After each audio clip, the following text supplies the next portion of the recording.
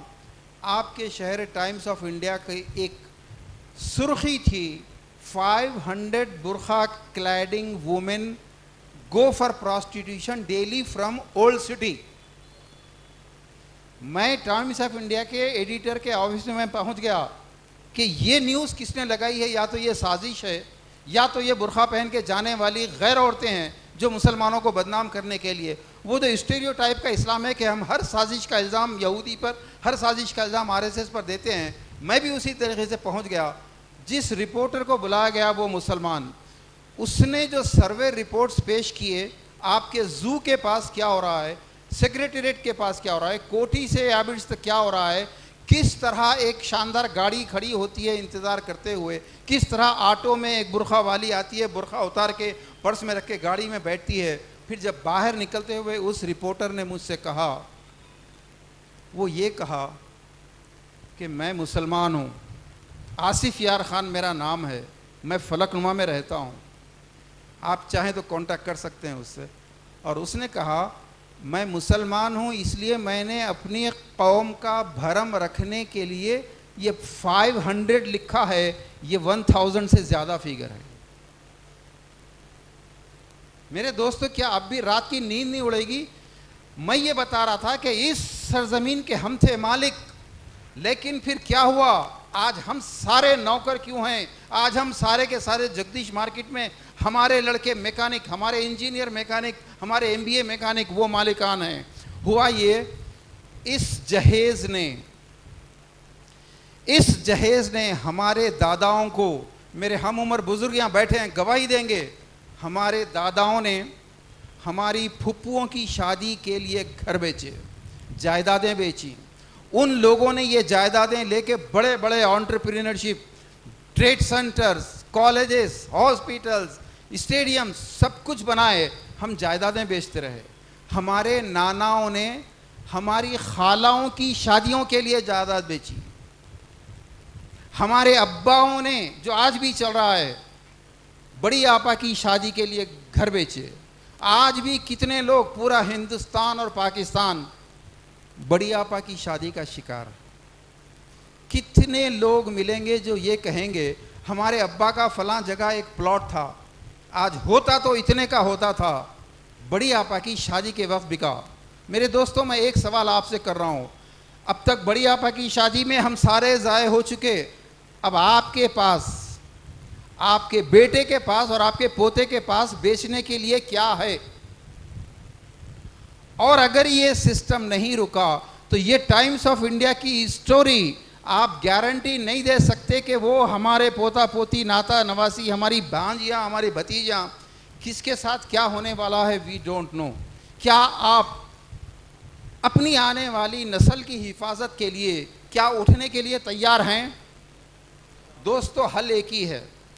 شکیل احمد صاحب کو مبارکباد پیش کروں گا کہ ایسا موضوع جس پر اگر صرف 10% مسلمان عمل کر لیں، 85% اس ملک کی آبادی آپ کا انتظار کر رہی ہے. 25-80 کروڑ لوگ. آپ کو تقریر کرنے کی ضرورت نہیں پڑے گی، کتابیں لکھنے کی ضرورت نہیں پڑے گی. جب وہ دیکھے گا پڑوس میں کہ میں ایک بیٹی کے لیے کنگال ہو رہا ہوں اور یہ 5 بیٹیاں رکھ کے بھی پریشان نہیں ہے، اس کی بیٹی بیوہ بھی ہوتی ہے تو پریشان نہیں، اس کی بیوی ڈائیورسی ہوتی ہے تو بھی پرواہ نہیں، یہ پریشانی نہیں ہوتا، وہ پورے اسلام میں آتے ہیں. میں یہ کہہ رہا تھا اس ملک میں ہمارا وجود، یا تو یہ ملک ٹوٹے جو ناممکن ہے، یا کانسٹیٹیوشن چینج ہو ناممکن ہے، یا پھر یہ قومیں پوری آپ کی امت میں آ جائیں. وہ جو نبی صلی اللہ علیہ وسلم نے فرمایا تھا میں اپنی امت کی تعداد پہ فخر کروں گا، آج وہ قومیں آپ کی امت میں شامل ہوتی ہیں تو اس ملک میں سر اٹھا کے چلیں گے آپ. ورنہ آپ کے بیٹے، آپ کے پوتا پوتی، آپ کے ناتا نواسیوں کی کل ان کا فیوچر لکھنے والے کوئی KTR ہوگا، کوئی امت شاہ ہوگا، کوئی مودی ہوگا، کوئی فلاں ہوگا. آپ غلام ابن غلام ابن غلام ہوں گے. طے کریے کہ کیا ہمارے ہم تو نہیں کر سکے کیونکہ ہم لوگ لائف اسٹرگل میں, اکنامک اسٹرگل میں رہے. کیا ہمارے بیٹا بیٹی بھی وہ دلت, وہ BC 12% کوٹا کی بھیک مانگیں گے؟ میرے دوستو ذرا اپنے ضمیر کو زندہ کرو. ابھی تھوڑے دن کی بات ہے, سیاست منصف اخبار میں تصویریں چھپی تھیں, وہ جو کمیشن قائم ہوا تھا مسلمانوں کو 12% ریزرویشن دینے کا, وہ جو رڈی بیٹھا تھا ایسا چیئر کے اوپر. ایک اور بات بتا دوں دوستوں میں آپ کو, یہ بات بتانے سے پہلے اللہ کا عذاب کی یہ اندازہ کیجئے, یہ ریزرویشنز نے آپ کو چپراسی کے قابل نہیں رکھا, اور ان ریزرویشنز کی وجہ سے ان کی قوم کا جو سب سے نچلی ذات کا آدمی تھا وہ ایک کانسٹیبل یا انسپکٹر بھی بن جائے, آپ کے لیے وہ بہت پاورفل آدمی ہے, وہ آپ کے سر پہ سوار ہے, وہ آپ پہ مسلط کیا گیا ہے. یہ اللہ کا عذاب ہے. کیا یہ اللہ کا عذاب نہیں ہے کہ وہ ریزرویشنز کے لیے جو کمیشن قائم ہوا تھا اس کا وہ جو بھی نیچ ذات کا رڈی تھا وہ ایسا چیئر پہ بیٹھا تھا, اور ہمارے علماء, ہمارے لیڈر, ہمارے انٹلیکچوئلز اس کے پاس 12% ریزرویشن کے لیے میمو لے کے بھیک مانگتے ہوئے ایسا تصویریں لے رہے تھے. آپ کے علماء تھے اس میں, منصف میں, سیاست میں رہنما فوٹو ہے, آپ کے لیڈر تھے اس میں, آپ کے سوشل ورکرز تھے. اتنا برا وقت آ گیا کہ نیچی ذات کے ایک آدمی کے پاس 12% کی بھیک مانگتے ہوئے تصویریں لے رہے ہیں اس طرح سے. کہاں مر گئی خودداری؟ لیکن یاد رکھیے, یہ جو آواز ہے آج, اگر اس آواز پہ آپ نے کان نہیں دھرے, کل 12% سے بھی اگر کوئی گری ہوئی ذات ہوگی اس کے برابر ریزرویشن مانگنا پڑے گا آپ کو. آپ کو کیا یہ فکر نہیں ہے کہ میں تو گھر بک گیا, میرا بچہ کیا بیچے گا؟ آپ کی بیٹیاں, آپ کی بہنیں خدا نہ خواستہ عزتیں بیچیں گی. دوستو حل عبدالعزیز نے کہا, اس سے زیادہ عالمانہ انداز میں بھائی شکیل احمد صاحب نے کہا, حل ایک ہے, اور وہ حل علماء سے مت پوچھیے, مسلکوں کا اختلاف ہے.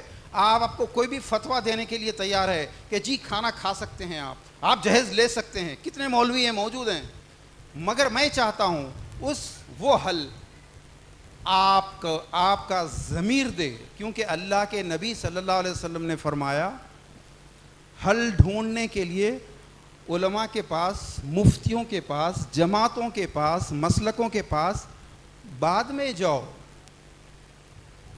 ایک مفتی یہاں ہے, فرمایا نبی صلی اللہ علیہ وسلم نے, التقوی ہا ہنا. راوی بیان کرتے ہیں اللہ کے نبی صلی اللہ علیہ وسلم نے سینے کی طرف ہاتھ بتا کے کہا تقوی یہاں ہے. ایک اور حدیث ہے, استفتی بقلبک, یہاں پوچھ, جواب مل جائے گا. آج کی شادیوں میں جانا جائز ہے یا نہیں, یہ جواب آپ دیں گے, آج آپ کا ضمیر دے گا. یہ کھانا حرام ہے یا نہیں, یہ کھانا سال سے پیٹ میں جا رہا ہے, آپ سمجھ رہے ہیں ایسے ہی جا رہا ہے اور ختم ہو جا رہا ہے, نہیں, یہ خون بن کے وہ بے غیرتی, وہ ڈھٹائی, وہ بے حسی پیدا کر چکا ہے. ضمیر مر گیا ہے. جانتے ہیں لڑکی کے باپ نے گھر بیچا ہے, جانتے ہیں کہ کل لڑکی کا بھائی آٹو چلائے گا, جانتے ہیں کہ لڑکی کے بھائی کو کچھ کام کرنے نہیں ملے گا, وہ رکشہ چلائے گا, آٹو چلائے گا, ٹیکسی چلائے گا, میکینک بنے گا, ہینڈ ٹو موت رہے گا. اس کے بعد سال 2 سال کے بعد وہی لڑکی کا بھائی جب شادی کا وقت آئے گا کسی اور گھر میں وہی ڈاکہ مارے گا جو ایک بھونئی اس کے گھر پہ مار چکا ہے. یہ وشس سائیکل. میرے دوستو ضمیر مر گیا, احساس نہیں ہو رہا. رخہ آنے کے بعد اس کو مبارک کہہ رہے ہیں جبکہ اس کو لعنت کہنا چاہیے تھا کہ تو نے لڑکی کے باپ سے کھانا کیسے لے لیا. تو میرے دوستو آپ فیصلہ کیجئے, آپ کا ضمیر کیا کہتا ہے. آپ کے ضمیر سے بڑا عالم کوئی نہیں ہے. ایک پولیس والا 100 روپیے لیے بغیر آپ کی گاڑی نہیں چھوڑتا.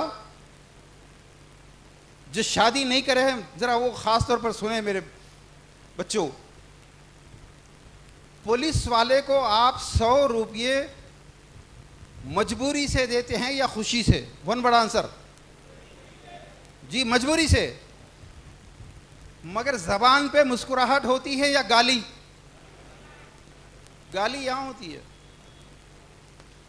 اگر پولیس والے کو گالی دے کے دیے تو 100 روپے کیا ہوگا انجام؟ You know that. لڑکے والے جیسا ابھی بہت خوبصورتی سے بات کہی عبدالعزیز صاحب نے. لڑکے والے کہتے ہیں ہمیں کچھ نہیں چاہیے. ہم اس ملک کے ایک بڑے لیڈر کو سب سے بڑا جھوٹا کہتے ہیں. اب کون ہے مت بولیے رہن، معلوم ہے نا سب کو. اس سے بڑے جھوٹے وہ لوگ ہیں ہمارے درمیان چلتے پھرتے ہیں. اس سے بڑے جھوٹے وہ ہیں جو یا تو یہ کہتے ہیں ہم بہت منع کریں بھائی لڑکی والے مانے نہیں. یہ سب سے بڑے جھوٹے. خیر، لڑکے والے کہتے ہیں ہمیں کچھ نہیں چاہیے، خوشی سے دیجئے. یہ پولیس والا جو 100 روپے لے رہا ہے کیا وہ خوشی سے ہے؟ کیا وہ لڑکے والوں کو دینا پڑ رہا ہے خوشی سے ہے؟ اس کو کہتے ہیں رشوت. رشوت حلال ہے یا حرام؟ یہ جو کھانا کھا رہے ہیں آپ، یہ کیا ہے پھر آپ کی نظر میں؟ بولیے آپ. جائز ہے یہ؟ کیا یہ رشوت نہیں ہے؟ اگر لڑکی کے باپ نے یہ کہہ دیا معافی چاہتا ہوں میں بیڈ تو دور کی بات ہے بیڈ شیٹ بھی نہیں دوں گا، 500 آدمی تو دور کی بات ہے میں 50 آدمی کا بھی کھانا نہیں دے سکتا، اس کی بچی کی شادی کے چانسز کتنے % ہیں؟ زور سے بولیے. 0. تو رشوت دیے بغیر بچی کی شادی نہیں ہو سکتی. تو یہ جو کھانا کھا رہے ہیں آپ جا کے، یہ رشوت ہے یا نہیں؟ یہ رشوت ہے. دوستو میں صرف ایک وجہ اور بتاؤں گا، کتاب میں نہیں لایا میرے ساتھ میں، 10 حرام کی تفصیل ہے، لیکن سب سے بڑا جرم فتنہ. آج کا دور کی شادیاں، آپ نے بالکل صحیح کہا، آج کے اس جہیز اور اس کھانوں نے نامرد بنا دیا ہے سب کو. اللہ کے نبی صلی اللہ علیہ وسلم کے ساتھی صحابہ زخمی حالت میں، ابھی تو خون سوکھا نہیں باڈی سے، آئے جنگ سے واپس، امیڈیٹلی حکم ہوا، پھر دوسری جنگ کے لیے چلے اور انہوں نے 1/3 ورلڈ فتح کر لی. اسلام قائم ہو گیا اور آپ غلام ابن غلام بنتے جا رہے ہیں. ایک دوسرے کو خالی واٹس اپ کہ ہریانہ میں مسلمان گھر میں لوگوں نے گھس کے، دشمنوں نے RSS کے لوگوں نے گھس کے مسلمان عورتوں پہ رنگ پھینکے اور اس واٹس اپ کے نیچے لکھ رہے ہیں کہ please forward to others. For what? کیونکہ آگے والا بھی پھر کسی کو فارورڈ کرے گا. یعنی کہ آپ نے بالکل سیکھا، نامردوں کی قوم، میں کچھ نہیں کروں گا، تو کر، تو جا کے تو. انہیں کیوں کرے گا؟ پورے نامردوں کی. کوئی ایک بچی شادی کرتی ہے غیر مسلم سے، سب ایک دوسرے کو فارورڈ کر رہے ہیں. تو خیر، یہ بے غیرتی کی ختم کرنے کی ترکیب یہ ہے. صحابہ کو جب حکم آتا تھا، جنگ سے واپس آئے، دوبارہ حکم آ گیا، اسی زخمی حالت میں نکل پڑے. اس لیے وہ لوگ دنیا کو فتح کر سکے کہ دوبارہ جہاد کے لیے نکلنے کے لیے بیٹی کی شادی کا غم نہیں تھا، بہن کی شادی سر پہ نہیں تھی، بیوی کا کیا ہوں گا. مگر ان شادیوں نے آج یہ جہیز، یہ پلنگ، یہ گاڑی دے کر مردوں کو نامرد بنایا، مردوں کو رہن کر دیا، مارٹگیج کر دیا. اس کو جہاد کے لیے نکلنے کا تصور اس لیے نہیں ہے، اگر وہ چلا گیا تو گھر کی حفاظت کون کرے گا؟ پلسر گاڑی کی حفاظت کون کرے گا؟ آپ کے سسروں نے آپ کو پیسہ دے کر دراصل چوکیدار بنایا ہے. وہ والا چوکیدار نہیں بول رہا ہوں میں، آپ چوکیدار ہیں. آپ کا مردانگی ختم ہو گئی. دوستو مردانگی کی بات آئی تو بس بات ختم کر کے 2-4 منٹ میں بات ختم کرتا ہوں. دوستو میں مزاح نگار ہوں، اس ذہن میں رکھیے. اسی حساب سے میں دیکھتا ہوں دینی مسائل کو بھی. میں معذرت کے ساتھ ایک ریکویسٹ کر رہا ہوں، یہاں مرد کتنے ہیں ذرا ہاتھ اٹھائیے پلیز. 1 2 3 4 5 ماشاءاللہ ماشاءاللہ. اس گرم جوشی سے اٹھا رہے کہ مجھے یقیناً لیڈیز بھی اٹھا دیے ہوں گے کہیں گرم جوشی دیکھ کے آپ کی. اب دیکھیے قرآن مرد کس کو کہتا ہے؟ سورہ نساء آیت نمبر 34 الرجال قوامون علی النساء. مردوں کو عورت کے اوپر قوام بنایا گیا ہے، حاکم، گارڈین، ذمہ دار، کیئر ٹیکر. وہ طلاق دے سکتا ہے. کیا کر سکتا ہے؟ طلاق دے سکتا ہے، ہاتھ اٹھا سکتا ہے، بہت کچھ کر سکتا ہے کیونکہ وہ قوام ہے. مگر وجہ کیا ہے اس کی؟ قربانی ساری زندگی عورت دے اور مرد قوام بن کے بیٹھے. وجہ قرآن وہ کرائٹیریا دیتا ہے, وہ پری کوالیفیکیشن کیا ہے مرد بننے کی, خوام بننے کی. ہم سمجھ رہے ہیں بچے پیدا کرنے والے کو مرد بولتے ہیں, اس لیے سب ہاتھ اٹھائے. ابھی یہ غلط فہمی میں نکالنے کے لیے آیت پیش کر رہا ہوں. بچے پیدا کرنے والے کو مرد نہیں بولتے. اللہ تعالیٰ مرد کس کو کہتے ہیں؟ قرآن میں کہہ رہا ہے بما انفقوا من اموالہم, جو مال خرچ کرتا ہے وہ خوام ہے. تو پتہ یہ چلا قرآن خوام یا مرد اس کو بنانے, اس کو منصب دے رہا ہے جو مال خرچ کرے وہ مرد ہے.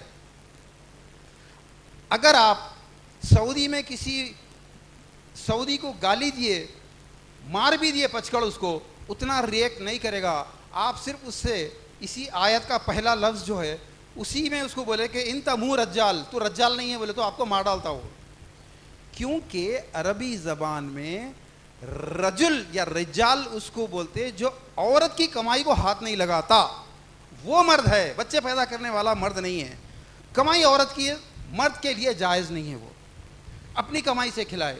لیکن اگر فرض کرو عورت خرچ کر رہی ہے تو مرد کس کو ہونا چاہیے؟ خوام کون ہونا چاہیے؟ چلیے یہ بولیے آپ ایمانداری سے, جس جوش سے آپ نے مرد ہونے کا ہاتھ اٹھایا, ذرا اسی جوش سے یہ جواب دیجئے کہ جوڑے کی رقم کون دیتا ہے, عورت یا مرد؟ چپ کیوں ہو گیا آپ؟ تمہاری بات نہیں, بات ہے زمانے کی. جوڑے کی رقم مرد دے رہا ہے یا عورت دے رہی ہے؟ اچھا میری بہنوں وہاں سے بولو زور سے, مرد کوئی بولنے تیار نہیں ہے آج. آپ کے 500 آدمی کا کھانا کون کھلا رہا ہے؟ زور سے بولو پھر. پلنگ کون لا رہا ہے؟ پلسر گاڑی کون لا رہا ہے؟ تو مرد کس کو کہنا چاہیے؟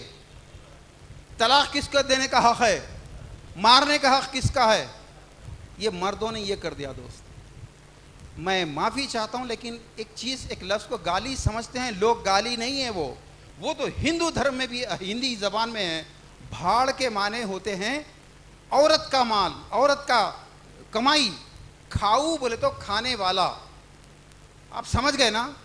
اس زبان میں بھاڑ کھاؤ تو ہم سمجھتے گالی. گالی نہیں ہے, اس محترم مرد کے لیے یہ لفظ یوز کرتے ہیں جو مرد عورت کا مال کھاتا ہے. دوستو میں بات کو ختم کرتا ہوں. بائیکاٹ کے علاوہ کوئی راستہ نہیں ہے. من رأى منکم منکرا, وہ حدیث پڑھتے جائیے.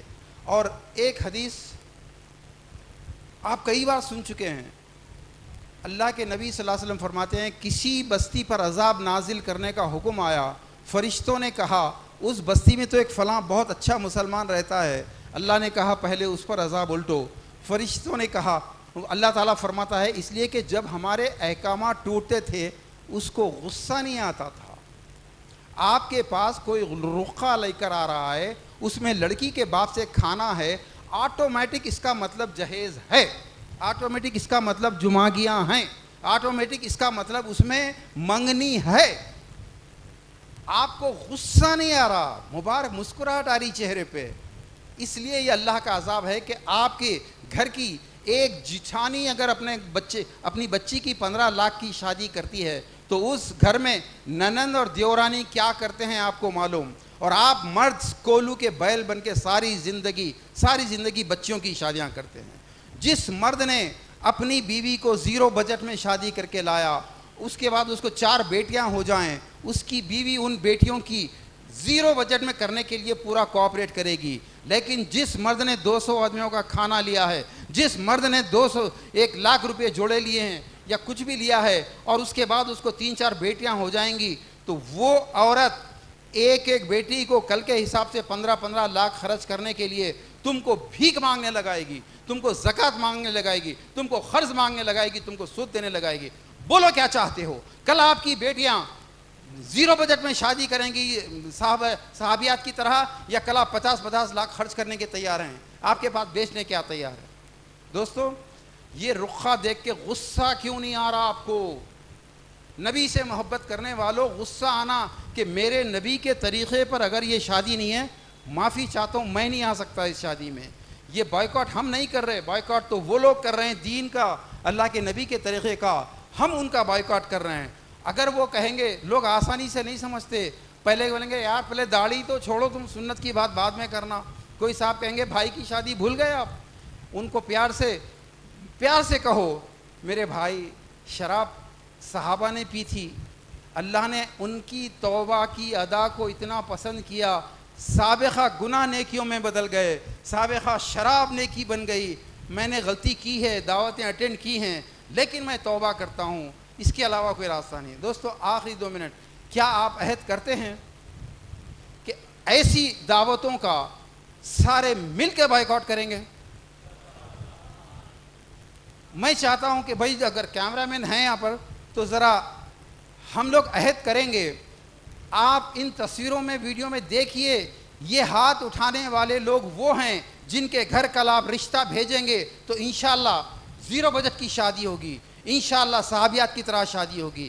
یہ لوگ جو مرد کہلانے کے قابل ہیں, جو اپنا مال خرچ کرتے ہیں, میں صرف اتنی ریکویسٹ کرتا ہوں, ایسی شادیوں کا بائیکاٹ کرنے کا اگر آپ عہد کر رہے ہیں تو صرف اپنے رائٹ ہینڈ پر لیفٹ ہینڈ پر بیٹھنے والے سے ان کے ساتھ ہاتھ ملا کے کھڑے رہیے, تاکہ ہم کل گواہ رہیں گے. آپ کے گھر رشتہ بھیج سکتے ہیں, آپ دوسروں کے گھر رشتہ بھیج سکتے ہیں, ورنہ آج بیٹیوں کا اٹھنا مشکل ہے.